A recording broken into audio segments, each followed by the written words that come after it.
ಜಿಮ್ಮಿಗೆ ಹೋಗಬೇಕು ಅಂತ ಆಸೆ ಒಂದಿದೆ. ನೀಡ್ ಇದೆಯಲ್ಲ, ಅದು ಇವತ್ತಿಗೆ ಏನಾದ್ರು ಚೇಂಜ್ ಆಗಿದೆ. ಕೆಲವು ಸತಿ ಈಗ ಇವತ್ತಿಗೂ ವಿ ಹಿಯರ್ ಜಿಮ್ಗೆ ಹೋಗ್ಬೇಕಾ, ನಾನೇನು ಟಿ ವಿ ಮೇಲೆ ಕಾಣಿಸ್ಕೋಬೇಕಾ, ಟಿ ವಿನಲ್ಲಿ ಬರ್ತೀನಾ, ನಾನೇನು ಹೀರೋಯಿನ್ನ ಅನ್ನೋದು ಇವತ್ತಿಗೂ there is one circle who believes ಜಿಮ್ಗೆ ಹೋಗ್ಬೇಕಂದ್ರೆ only people who so importance towards ನಮ್ಮದು ಹೆಲ್ತ್ ಬಗ್ಗೆ ಅಂತ. So how do we change that mentality? Covid thought us a lot ಒಂಥರ. ಎಸ್ಪೆಷಲಿ ಕೋವಿಡಲ್ಲಿ somebody who looked fine from outside ಅಲ್ವಾ, even though the had ಒಂದು ಸ್ವಲ್ಪ ಬೇಸಿಕ್ ಒಂಥರ comorbidities ಇದ್ರೇನು, ನಾಟ್ ಲೈಕ್ ಎನಿಥಿಂಗ್ ಅಲಾರ್ಮಿಂಗ್ ಥರ. So they kind of succumb to Covid. So ಒಂಥರ that was like an alarm for a lot of them. ಆವಾಗ ಅವರು okay ನಾವು ಬದುಕಿರೋದು ಒಂದು ಸಲ, ಒಂದು ಲೈಫ್ ಇರೋದು, ಸೊ ಅಷ್ಟು ಈಸಿಲಿ ಕಳ್ಕೊಳ್ಳೋದು ಬೇಡ.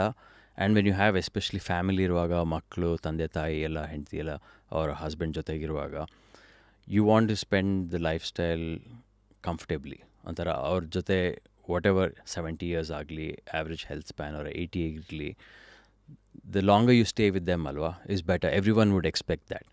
ಬಟ್ ಆಲ್ಸೋ ಸ್ಯಾಕ್ರಿಫೈಸ್ ಮಾಡೋದು in terms of parallelly by abusing with junk food ಆಗಲಿ, ನಾರ್ಮಲ್ ಈಟಿಂಗ್ ಪ್ಯಾಟರ್ನ್ ಇಲ್ಲದೆ ಇರೋದಾಗಲಿ, ಆರ್ ಆಲ್ಕೋಹಾಲ್ ಅಬ್ಯೂಸ್ ಇರ್ಬೋದು, ಸ್ಮೋಕಿಂಗ್ ಅಬ್ಯೂಸ್ ಇರ್ಬೋದು.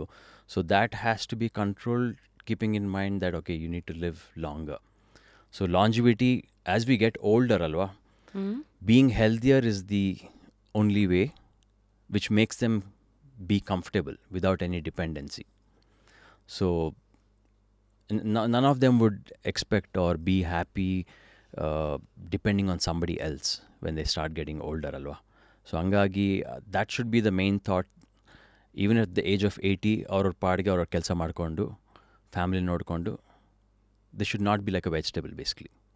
ಸೊ ಬೇಸಿಕ್ಲಿ ನೀವೇನು ಹೇಳ್ತಾ ಇದ್ದೀರಾ, ಈ ಉದಾಹರಣೆಗೆ ಕೊನೆಗಾಲಕ್ಕೆ ಈಗ ಎಲ್ಲ ರಿಟೈರ್ಮೆಂಟ್ಗೆ ಅಂತ ಪ್ಲಾನ್ ಮಾಡ್ತಾರೆ, ಪೆನ್ಷನ್ನು, ದುಡ್ಡು ಅದು ಇದೆಲ್ಲ ರೆಡಿ ಮಾಡ್ತಾರೆ, ಸೇವಿಂಗ್ಸು ಅಂತೆಲ್ಲ ಇದು ಮಾಡ್ತಾರೋ, ಅದೇ ಥರ ಹೆಲ್ತ್ ಅಂತ ಬಂದಾಗ ಫಿಟ್ನೆಸ್ಸಲ್ಲೂ ಅಷ್ಟೇ ರೆಗ್ಯುಲರ್ ಆಗಿ ಜಿಮ್ಗೆ ಹೋಗೋದಾಗಿರಲಿ ಅಥವಾ keeping the body vitals under the control ಅಲ್ಲಿದ್ದಾಗ ಕೊನೆಗಾಲಕ್ಕೂ it will be like you are only continuing it. It's not like ನಾಳೆ ಎಕ್ಸಾಮ್ ಅಂದಾಗ ಇವತ್ತು ಸಡನ್ನಾಗಿ ಎದ್ದು ರೆಡಿ ಆಗಕ್ಕಾಗಲ್ಲ ಫಿಟ್ನೆಸ್ ಅಂತ ಬಂದಾಗ ಅಂತ. So this is the foundation of understanding why I should be fit and how the journey is from the day I'm alive till the time I'm alive.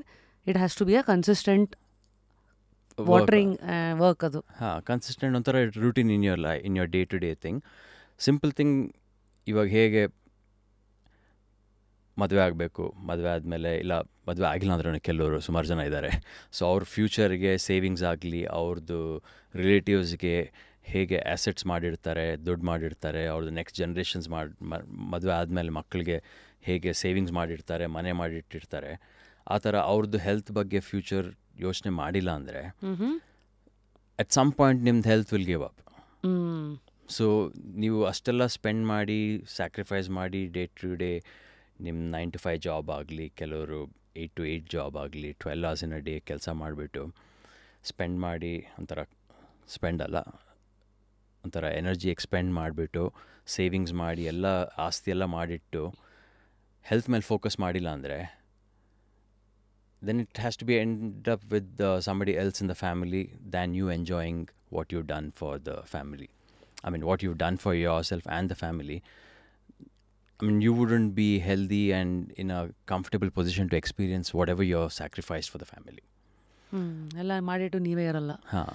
So ಈಗ ಜನಸಾಮಾನ್ಯರಿಗೆ ಬೇಕಾಗಿರೋದು, since you are a body builder, natural body builder, ಅದಕ್ಕೆ ಬರ್ತೀನಿ. Lot of questions about what body building is, natural body building ಅಂದರೆ ಏನು, what does it take to compete international ಲೆವೆಲಲ್ಲಿ, ಎಷ್ಟು training, ಎಷ್ಟು ದುಡ್ಡು, ರುಟೀನ್ ಎಲ್ಲ ಬರ್ತೀನಿ. ಅದಕ್ಕೂ ಮುಂಚೆ ಜನಸಾಮಾನ್ಯರ ಲೈಫ್ ಸ್ಟೈಲ್ ಅಂತ ಬಂದಾಗ, for somebody in the 20s ನೋಡ್ತಾ ಇರೋರಿಗೆ ಫಿಟ್ನೆಸ್ ಅಂತ ಬಂದಾಗ, ಎಸ್ಪೆಷಲಿ ಹೆಣ್ಮಕ್ಳು ಆ್ಯಂಡ್ ಗಂಡ್ಮಕ್ಳು, I mean youngsters, male and female ಇಬ್ಬರೂ ಮನಸ್ಸಲ್ಲಿ ಇಟ್ಕೊಂಡು what should be a good routine and what is a good starting point? Age wise 20 is good, but ಇವಾಗಿನ ಲೈಫ್ ಸ್ಟೈಲ್ದು ಅವ್ರದ್ದು ವರ್ಕ್ ಪ್ರೆಷರ್ ಆಗಲಿ, ಅವರ ಕಾಲೇಜ್ ಪ್ರೆಷರ್ ಆಗಲಿ, ಸ್ಕೂಲ್ ಪ್ರೆಷರ್ ಆಗಲಿ ಕಂಪೇರ್ ಮಾಡಿದ್ರೆ, ಪ್ಲಸ್ ಅವ್ರದ್ದು ಸ್ಪೋರ್ಟ್ಸ್ ಆ್ಯಕ್ಟಿವಿಟೀಸ್ದು ಡಿಮಾಂಡ್ ನೋಡಿದ್ರೆ, I mean kids can start workout at the age of 12, 13, 14 also. But ಏನಂದರೆ they have to be under supervision. ಆ ಬ್ಯಾಲೆನ್ಸ್ ಇರಬೇಕು. They have to be guided properly saying ಇದಿದ್ದು ಮಾಡ್ಬೋದು, ಇದಿದ್ದು ಮಾಡಬಾರ್ದು ಅಂದ್ಬಿಟ್ಟು.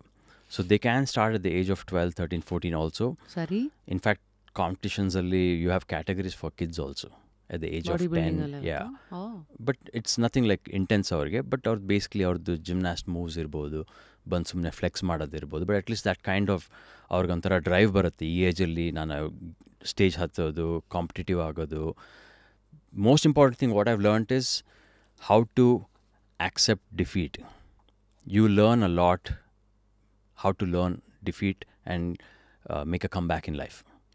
So it's like stage lost. You lose and then you come back to the stage with a better performance next time, alwa. That's what stage and the competitions and the sport basically helps you, is one main thing. But routine bandbittu any age group depending on their requirement. Like say if you are an athlete agidre, nim sport ge ಏನು ಬೇಕು, nim sport if it's endurance driven, then you'll have to focus more on endurance related exercise. If you're power driven, sport demands a power, so ಅದಕ್ಕೆ you'll have to do exercises ಅದಕ್ಕೆ ಪ್ರಕಾರ ಏನು ಬೇಕಾಗುತ್ತೆ ಅದ್ರ ಮೇಲೆ focus ಮಾಡಿ. Example ಅಂತ ಕೊಡೋದಾದ್ರೆ, ಉದಾಹರಣೆಗೆ you spoke about endurance is like I talking about marathon, boxing, or a football sport ಇರ್ಬೋದು. So most common sports would be ಇವಾಗ ನಮ್ಮದ್ರಲ್ಲಿ ಕ್ರಿಕೆಟ್, ಫುಟ್ಬಾಲ್, ಹಾಕಿ, ಶಟಲ್, ಈ ಥರ ಮೇನ್ ಸ್ಪೋರ್ಟ್ಸ್ ಅಲ್ವಾ. ಸೊ ಅದರಲ್ಲಿ ಮೋಸ್ಟ್ ಆಫ್ ದೆಮ್ ಎಲ್ಲದಕ್ಕೂ ಬೇಕಿರೋದು, especially football, ಹಾಕಿಗೆಲ್ಲ ನಮ್ಮದು ಸ್ಟ್ಯಾಮಿನಾ ಬೇಕಾಗಿರುತ್ತೆ. So your exercises have to be planned accordingly. So ನೀವು ಜಿಮ್ಮಲ್ಲಿ ವೆಯ್ಟ್ ಟ್ರೈನಿಂಗ್ 2 ದಿನ ಮಾಡಿದ್ರೆ ಕಾರ್ಡಿಯೋ ಬೇಸ್ಡ್ ಎಕ್ಸಸೈಸಸ್ ಒಂದು 4 days ಮಾಡಬೇಕು.